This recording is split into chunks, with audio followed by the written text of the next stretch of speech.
guys, assalamualaikum warahmatullahi wabarakatuh. Kembali lagi dengan saya Inces Duro. Jangan lupa untuk di like, di komen, di subscribe ya di channel Inces Duro. Kali ini saya ada di Batu, di Sultan Bee Farm. Ini khusus pedetan untuk musim ini. Kemarin-kemarin di Idul Adha katanya itu superan juga guys, sapi daging. Untuk sementara ini masih ada 21 ekor untuk pedetannya.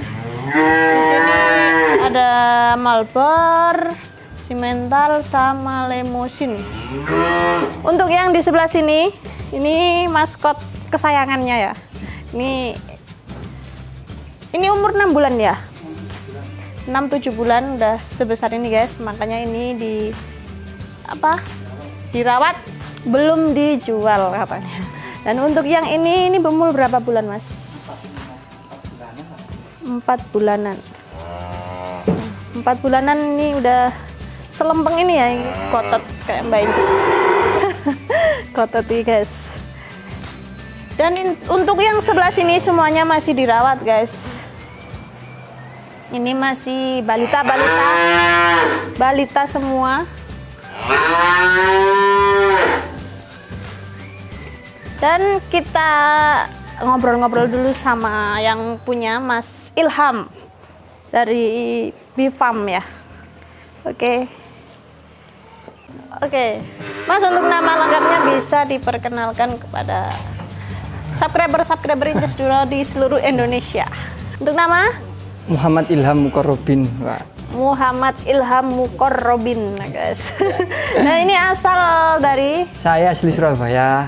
Asal dari Surabaya? Surabaya, cuman sudah lama di Batu semenjak Malang Raya sini lah, semenjak kuliah. Dulu saya kuliah di Brawijaya. Oh, di Brawijaya Malang sini ya, Batu ya itu. Batu. Mas, ya. Dan untuk umur berapa Mas Samen? Umur 25. Oh, masih umur 25 guys, udah punya usaha seperti ini ya. Buat kalian yang pengen usaha, nggak usah kaleng-kaleng ya, nggak usah takut untuk berusaha selama kita masih bisa berusaha, teruslah berusaha. Dan kenapa Mas ya masih umur semuda ini menyukai sapi? Biasanya kan masih enak-enaknya main sana sini nih, kayak gitu. Oh, kalau jadi gini, ceritanya itu kalau memang sapi ini saya baru fokus itu 2020 sejak pandemi. Cuman sudah mengenal sapi ya sudah agak lama sih. 2018 saya awalnya cuma 1-2 ekor, Mbak. 1-2 ekor ini saya titipkan dulu paron ke petani-petani, ada celengan. Kan saya sedikit paling nggak suka kalau misalkan lihat uang ngendep di ATM. Rasanya gatel gitu loh, saya pengen daripada mendep kan lebih baik diputer gitu loh. Ini maaf ya, tak potong dulu. Dan ini umuran segini ya, itu dapat uang dari mana? Saya pekerjaan dari apa? SMP udah usaha sendiri. Jadi saya SMP itu udah cari uang sendiri. Alhamdulillah, kemudian beberapa usaha saya kembangkan di Surabaya. Usahanya apa? Macam-macam ada lah. Di Surabaya ada beberapa usaha. Ini bisa dicontoh ya. Udah masih umur 25 menjadi pengusaha sukses dan sekarang mencoba terjun ke peternakan. Ini breeding ya, Mas? Pernah breeding? Ini kalau breeding ini saya lagi mau tahap ke sana mencoba. Karena kalau breeding harus punya modal yang memang sekalian gitu loh katakanlah.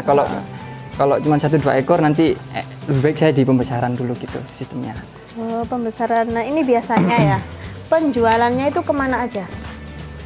Penjualannya rata-rata kalau untuk pedetan gini nih banyak petani sekitar, terus kemudian diambil juga sama banyak pedagang juga belantik, ibarat kulaan di sini gitu loh kurang lebih. Ditempil bahasanya kan gitu ya. Tempil. Kulaannya ini dari mana Mas? Macem-macem Mbak, saya keliling lah mana yang murah. Kebanyakan dari petani juga? Kebanyakan dari petani. Petani. Jarang ke pasar saya, terus terang jarang ke pasar, kebanyakan dari petani sekitar lah katakanlah. Ya sekarang pasar ini masih tutup ya? Tutup juga Malang Raya tutup. Ya saya juga akhirnya dagangnya di sini gitu loh. Mungkin kalau pasar buka coba di pasar nanti. Ini pedetannya mulai dari umur berapa sampai berapa? Pedetan di sini ini stok ini saya umur lepas sapi 3-4 bulan itu Mbak, 3-4 bulan sampai 5 bulan. Tapi yang rawatan ini sudah usia 6-7 bulanan lah yang rawatan.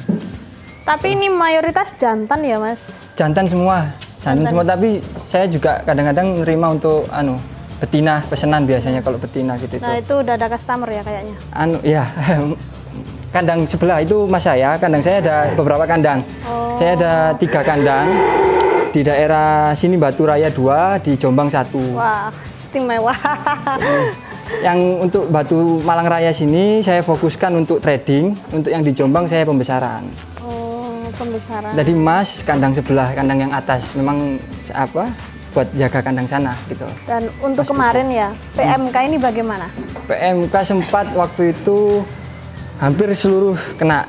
Seluruh kena. Kena, tapi alhamdulillah hamin 2 minggu setelah PMK itu sembuh total. Karena waktu itu awalnya saya nggak tahu cara menanganinya bagaimana, masih tanya-tanya konsultasi ke berbagai pihak. Akhirnya ketemulah formula yang pas untuk menangani PMK. Ya, hampir waktu itu belanja obat-obatan hampir mencapai 10 juta mungkin. Belanja 10 obat juta? untuk obat PMK ya? Karena memang waktu itu stoknya 1 kelangka. Kita cari obat itu susah, mandiri sudah, nggak ada yang nggak ada istilahnya, kita benar-benar full biaya sendiri lah istilahnya gitu. Jadi kesulitan cari obat waktu itu, paling susah, paling langka. Mencari alkohol sama betadine aja ke apotik diminta KTP, kan gitu waktu itu. Iya. Gitu loh. Sampai ke waktu itu saya ke Dinas Peternakan Surabaya minta rekomendasi toko obat hewan, mana yang buka, saya keliling satu-satu, adanya berapa saya ambil semua, saya borong semua untuk stok persediaan. Karena kan awal-awal PMK itu panik-paniknya. Iya, panik-paniknya. Petani. Soalnya belum ada obat ya. Iya, daripada rugi banyak kan mending rugi obat. Iya. Dan gitu. itu untuk habis kena PMK kan Idul Adha. Iya. Idul Adha masih bisa beroperasi? Alhamdulillah, karena kan kenanya itu hamin 1 bulan sebelum Idul Adha, masa pemulihan seminggu, itu sudah pulih semua, sudah sehat semua. Terus kemudian yang kedua saya datangkan dinas dokter dari Dinas Peternakan Batu sini untuk cek kesehatan, kemudian terbit surat sehat, alhamdulillah dinyatakan sehat semua. Kemudian saya bawa ke Surabaya, saya jual di Surabaya. Masih dapat pulian ya Mas ya? Masih dapat pulian? Alhamdulillah masih. Masih dapat pulian. Ini untuk rencana selanjutnya bagaimana? Maksudnya rencana selanjutnya itu gimana? Rencana selanjutnya habis pedetan ini nanti pengen breeding atau pengen yang superan atau gimana kayak gitu? Ini saya kan ada 3 kandang. 2 kandang ini memang di Malang Raya ini saya fokuskan untuk trading. Jadi saya ini hanya jual beli transit sementara. Barang-barang di kandang-kandang saya ini cuman nggak sampai lama lah, seminggu 2 minggu, mentok 1 bulan sudah harus keluar. Tapi kalau untuk yang di kandang Jombang, Wonosalam situ, itu rencana memang untuk pembesaran dan breeding di sana. Fokus di breeding. Fokus di breeding. Breeding, saya pengennya di breeding memang. Nah, Masnya udah nikah? Alhamdulillah sudah, barusan. Barusan nikah. Nah, ini pengantin baru guys ya. Pengantin baru, pengusaha sukses dan udah banyak anak-anaknya udah banyak. Anaknya ini semua aset ya. Semuanya aset. Ini untuk orang tua semua masih di Surabaya ya Mas? Surabaya semua. Surabaya. Boleh nyampaikan pesan Mbak? Oh iya, sekedar saran ya, maksudnya untuk teman-teman pemuda atau siapapun. Artinya gini, dunia peternakan itu menurut bagi saya itu dunia yang menjanjikan. Saya yang awalnya di kota lah katakan Surabaya, akhirnya beralih ke sektor peternakan ini karena memang tidak bisa dipandang sebelah mata. Karena ya memang induknya pangan itu salah satunya adalah peternakan kan gitu. Jadi hulunya itu ya salah satunya di peternakan ini. Jadi katakanlah teman-teman punya tabungan nih 200 juta katakanlah di ATM atau berapapun lah, sisihkan sekitar 30% atau 50% belikan pedet atau sapi, karena pertumbuhannya menurut saya itu lebih sangat cepat menguntungkan daripada di bank. Di bank deposito sekarang berapa kan gitu. Iya. Ya sekarang ya kalau menurut agama kan memang disunahkan untuk ke sektor yang pertama sebagai kayak properti, tanah dan sebagainya, atau yang kedua emas, yang ketiga peternakan. Kalau memang properti ini kan butuh waktu panjang. untuk mendapatkan hasil kan gitu. Yang kedua kalau emas harganya fluktuatif naik turun. Nah sedangkan peternakan ini menurut saya tidak perlu modal besar pun bisa mendapatkan keuntungan, katakanlah seperti itu. Iya. Jadi cukup 10 juta aja satu ekor dititipkan ke petani atau siapa katakanlah. Terus kemudian dirawat selama 1 tahun atau tergantung perawatan ya katakanlah. Itu sudah bisa jadi uang berapa? 20 sampai 25 juta. Kalau di bank malah kelong teh. Nah, di bank malah buat jajan, buat ini habis. Artinya jika itu dilakukan oleh teman-teman semua, bisa jadi kita melakukan ekonomi Pancasila, yaitu ekonomi gotong royong. Jadi benar-benar setidaknya dana-dana yang tidak ngendep lah katakanlah, disalurkan kepada petani-petani yang amanah katakanlah, itu bisa menjadi rezeki bersama gitu loh. Jadi investor tadi senang, petani pun juga merasa senang, yang tadinya mungkin penghasilannya hanya ngarit atau buru dan lain sebagainya, 100 sampai 150 bisa mendapatkan celengan lagi kan gitu. Artinya kita bisa bekerja sama di sini untuk kemudian melakukan ekonomi gotong royong untuk kemajuan ya tentunya masyarakat sekitar lah, Indonesia sekitar lah khususnya kan gitu, kurang lebih seperti itu. Jadi kemarin banyak Mbak yang tanya, teman-teman butuh modal berapa sih, harus gede dan enggak, saya dulu ngawalnya cuma 1-2 ekor. Nah saya mau tanya itu tadi sebenarnya. 1-2 ekor. 1-2 ekor. Saya titipkan ke petani sekitar. Terus kemudian berkembang jadi ada dana lagi, saya belikan lagi sampai kemudian masa pandemi. Masa pandemi usaha saya yang di Surabaya. Pandemi itu 3 tahun yang lalu. Iya, 3 tahun yang lalu 2020. Lah kok bisa sebesar ini sekarang? Cuma ya hanya dalam waktu spontan ya. Lah, itu, spontan banget ini. Alhamdulillah jadi awalnya 1, 2, 3, 4 ekor lah diparunkan kan gitu. Setelah itu usaha saya di Surabaya itu mengalami penurunan. Ya, dampak lah, kena dampak pandemi. Akhirnya skala prioritas pengembangan usaha saya kembangkan, kita masukkan ke dunia peternakan. Dan alhamdulillah sampai detik ini tidak terganggu sama sekali. Iya toh, katakanlah masa mau keadaan bagaimanapun dunia peternakan masih tetap eksis kan kata saya. Iya. Karena harga sapi terus naik. Iya. Katakanlah sekarang. Tapi ini kemarin sempat turun, Mas. Turun? Iya, sempat turun kalau di daerah saya. Oh gitu.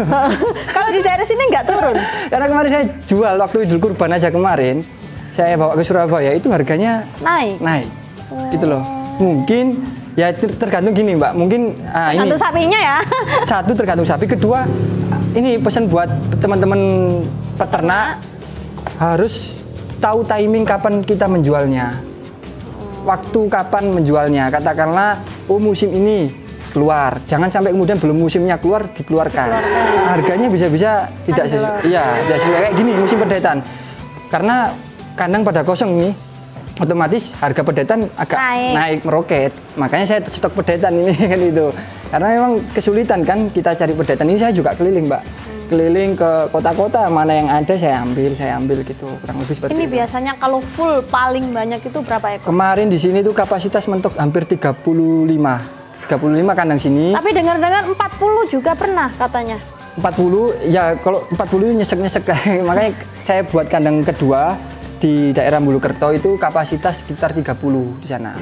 Jadi kadang-kadang kalau misalkan sini nggak nututi, katakanlah kewalahan, saya pindah kandang satunya gitu. Jadi untuk apa ya istilahnya, tidak terlalu menjadi over capacity lah gitu loh. Nanti susah nanti ngerawatnya. Dan ini selama ini pernah nggak kejadian kayak pedet sakit, mati? Pernah. Kalau pedet sakit di sini Mbak, saya nggak berani jual, kasihan petaninya dan lain sebagainya. Jadi selama pedet itu sakit atau dalam masa perawatan, saya nggak akan jual. Kayak yang itu saya nggak akan jual. Karena ada yang sakit sekarang. Itu ceritanya habis kena PMK. Akhirnya nyusut. Nah, pertumbuhannya agak cenderung lambat. Kalau kata orang kecentet ya, istilah gitu. Bedesi. Nah, akhirnya saya terpaksa saya rawat. Pernah mencret atau kembung dan lain sebagainya, itu enggak saya jual. Karena kasihan, katakanlah petani sudah beli, nanti kapok ya. Nyeleng-nyelengi, katakanlah tabungan satu-satunya dibuat beli, pedetannya kurang sehat kan gitu. Saya khawatir ya, lebih baik gak saya jual, saya rawat dulu sampai benar-benar sembuh. Yang saya jual insya Allah yang sehat-sehat dan yang bagus-bagus lah itu. Dan itu kena PMK udah berapa lama? Bulan Maret, April, Maret atau April ya, saya lupa. Juni. Enggak, April. Oh ya, Mei. Udah lama tapi nggak sembuh-sembuh ya? Apa nggak takut nular kayak gitu? Alhamdulillah aman, sudah saya cekkan ke dinas kesehatan. Ini sudah. Yang mana pulih. sih Mas? Ayo kita lihat. Yang ini yang satu ini loh. Oh, Nyusut. Ini nyusut harusnya segini. Kalau sehat segini, bahkan bisa segitu. Cuman karena itu menyusutnya banyak, jadi apa ya? Tak rawat dulu lah sampai kembali pulih itu kurang lebih. Dan ini mantan PMK. Mantan PMK. Masih ada 1 ekor mantan PMK. Makannya sudah banyak, tinggal ngisinya aja ini yang belum. Aduh, belum ngisi. Iya, gitu. belum isi. Masih berdesi Mas ini. Dan ini apa? Masih dikasih obat? Vitamin aja, vitamin untuk nafsu daya tahan tubuhnya, kayak kompleks. Kalau obat sudah enggak. Tapi kalau lihat sehatnya sih sehat. Cuma Insya Allah tinggal enggak. Pemulihan, ya badannya nyusut itu. Mantan PMK. Alhamdulillah kakinya aman semua, enggak ada yang kena. Cuma enggak mau makan gitu aja waktu itu seminggu. Oh, cuman seminggu ya sebenarnya? Seminggu semua di sini Mbak. Alhamdulillah seminggu, enggak sampai seminggu. Jadi 3 hari itu ngiler. Setelah itu saya suntik ya itu, saya beli namanya antibiotik mereknya, nggak apa-apa sebut merek. Iya, nggak apa-apa. Biseptil, itu satu gini tuh 700.000. Itu saya habis berapa botol itu ampuh. Pokoknya 10 juta itu ya? Ya, kurang lebih 10 gitu. juta semua. Kurang lebih seperti itu. Jadi saya suntik itu 3 hari sembuh. Jadi hari kelima sudah mau makan. Tapi masih ada ngiler-ngiler dikit. Seminggu sudah sembuh total. Sudah sembuh total. Gitu. Sempat waktu itu diwawancara juga sama beberapa media ke sini. Tuh kayak saya boleh sebut iya, CNN dan lain sebagainya waktu itu ke sini. Jadi media nasional liputan untuk menanyakan bagaimana PMK dan lain sebagainya. Kemudian penjualan hewan kurban bagaimana atau sapi bagaimana kan gitu. Nah, jadi gitu. Jadi kalau penjualan ini saya banyak kan melalui online, Pak. Online, iya. Sistem jualnya online. Nah, ini paling jauh kirim kemana? Saya Jawa Barat. Jawa Barat. Jawa Barat. Luar kota. Sering Cianjur, Jabodetabek, Depok, Ciamis gitu-gitu. Iya, kemarin saya lihat story-nya itu Depok. Ya, terakhir Depok satu rit, satu truk kemarin Depok. Istimewa guys. Ya, buat kalian jangan pernah takut untuk berusaha ya. Selama artinya, kalian mampu. Dunia peternakan masih sangat menjanjikan. Menurut saya teman-teman jangan istilahnya takut untuk berusaha. Takut berusaha, jangan sungkan dengan kotoran. Justru kotoran ini yang menguntungkan kan gitu. Bau teladang tapi manis ya. Gitu loh. Oke Mas, untuk nomor telepon silakan untuk memasarkan ini farmnya.